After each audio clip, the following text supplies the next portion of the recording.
Dalam budaya Jawa ada yang disebut ruwatan.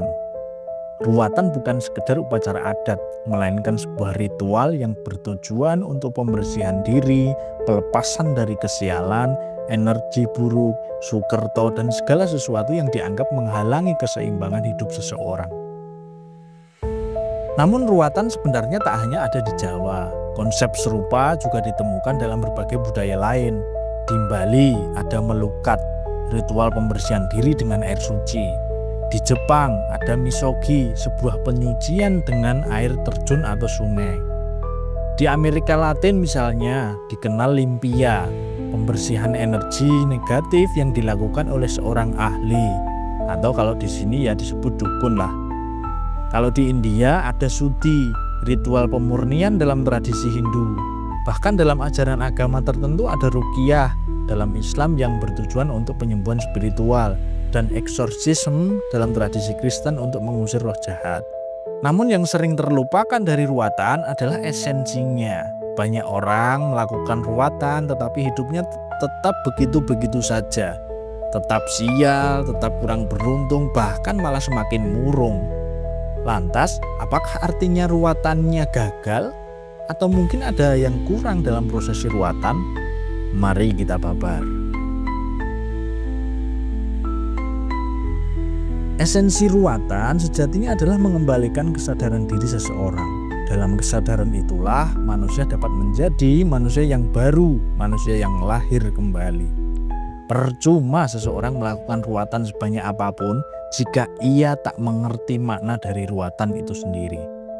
Orang lebih banyak berpikir praktis dan instan, berharap setelah ruwatan ia seolah-olah telah berubah dan hari-harinya akan dipenuhi keberuntungan setiap saat. Padahal hasil dari ruwatan bukan dipengaruhi oleh siapa yang ruwat atau di mana ia diruat, tetapi bagaimana setelah ia diruat. Hasil dari ruwatan tidak tergantung pada faktor luar, melainkan bersumber dari diri kita sendiri. Percuma orang ikut ruwatan jika masih tidak bisa jujur dengan diri sendiri, tidak bisa memahami jati diri, dan tidak mengenali dirinya sedalam mungkin. Esensi ruwatan bukan sekedar ritual, tetapi perjalanan kembali menuju kesadaran, kembali mengenali diri yang sudah jauh kita tinggalkan, sudah lama kita lupakan, dan sudah terlalu sering kita abaikan. Ki Ageng Suryo Mentaram pernah mengajarkan bahwa kita semua lahir dalam keadaan murni dan suci, yang ia sebut sebagai manusia tanpa ciri. Namun seiring bertumbuhnya manusia, kita mulai memiliki label, status sosial, strata, dan identitas yang dalam ajaran Suryo Mentaram disebut sebagai kerama dangsa. Semakin kita bertumbuh, semakin kita akan larut dalam kerama dangsa hingga lupa dengan diri kita yang sejati. Inilah akar dari segala kegelisahan hidup manusia. Kita menjadi terombang-ambing, ruwet, jelimet, bundet, dan susah bahagia. Nah, disinilah fungsi ruwatan.